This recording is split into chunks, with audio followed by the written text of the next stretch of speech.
Гарант мира и стабильности на Северном Кавказе. 58-я общевойсковая армия отмечает 25-летний юбилей. На протяжении многих лет личный состав демонстрирует верность лучшим традициям российского воинства. В годы Великой Отечественной войны военнослужащие армии в составе Закавказского фронта самоотверженно сражались с немецко-фашистскими захватчиками. Особое место в боевой летописи объединения занимает период участия в контртеррористической операции на Северном Кавказе. С честью выполнили солдаты и офицеры общевойсковой армии специальные задачи по принуждению Грузии к миру в зоне грузино-осетинского конфликта и возвращению Крыма в состав Российской Федерации. За мужество и героизм 52 военнослужащих армии удостоены высокого звания Героя России.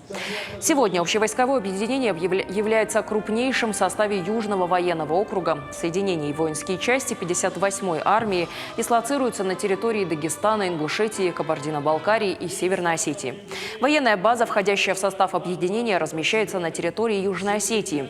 В составе сил мотострелковые, артиллерийские и ракетные соединения, воинские части различных родов войск, оснащенные самыми современными образцами вооружения, военной и специальной техники. 29 мая указом президента России за заслуги в укреплении обороноспособности страны, высокие показатели в боевой подготовке, героизм, мужество и самоотверженность, проявленные личным составом в ходе выполнения боевых задач, 58-я общевойсковая армия награждена орденом Суворова.